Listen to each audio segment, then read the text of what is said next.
हर दिन पावन श्रृंखला की आज 12 नवंबर की कड़ी में हम याद कर रहे हैं समाजसेवी क्रांतिकारी सेनापति बापट जी को। सेनापति बापट के नाम से प्रसिद्ध पांडुरंग महादेव का जन्म 12 नवंबर 1880 को महाराष्ट्र के पारनेर में श्री महादेव जी और गंगाबाई बापट जी के घर में हुआ था।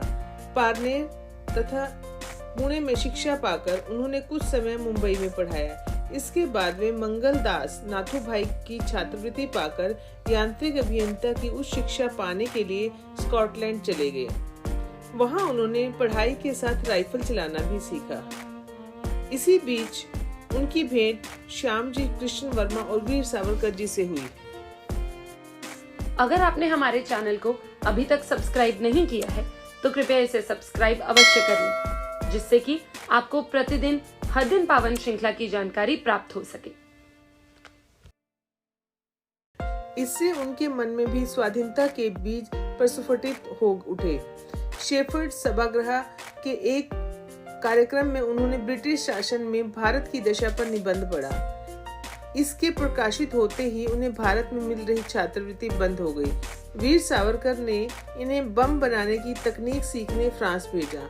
उनकी इच्छा ब्रिटेन के प्रधानमंत्री को गोली से उड़ाने और हाउस ऑफ कॉमन्स में बम फोड़ने की थी, पर उन्हें इसकी अनुमति नहीं दी गई। इसके बाद सावरकर तथा वर्मा जी की सलाह पर वे कोलकाता आकर कुछ क्रांतिकारी घटनाओं में शामिल हुए।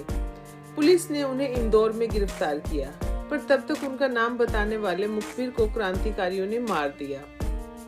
अतः उन पर अभियोग सिद्ध नहीं हुआ और वे जमानत पर छूट गए। अब बापट जी ने अपना ध्यान समाज सेवा तथा प्रवचन द्वारा धर्म जागरण की ओर लगाया। वे महार बच्चों को पढ़ाने लगे। प्रायः वे सफाई कर्मियों के साथ सड़क साफ करने लगते थे। अपने पुत्र के नामकरण पर उन्होंने पंडितों के बदले हरिजनों को पहले भोजन कराया। उन्होंने तिलक, वासु काका, श्री प्राडकर तथा डॉक्टर श्रीधर वेंकटेश केलकर के साथ कई पत्रों में भी काम किया। 1920 में उन्होंने अपनी संस्था झाड़ू कामगार मित्र मंडली द्वारा मुंबई में हड़ताल कराई। वे जन जागृति के लिए गले में लिखित पट्टी लटकाकर भजन गाते हुए घूमते थे। इससे श्रमिकों को उनके अधिकार प्राप्त हुए। राजबंदी मुक्ति मंडल के माध्यम से उन्होंने अंडमान में बंद क्रांतिकारियों की मुक्ति के लिए अनेक लेख लिखे, सभाएं की और हस्ताक्षर अभियान चलाया। टाटा कंपनी की योजना सह्याद्री की पहाड़ियों पर एक बांध बनाने की थी। इससे सैकड़ों गांव डूब जाते। इसके विरोध में बापट जी तथा श्री विनायक राव घुसरुटे ने आंदोलन किया।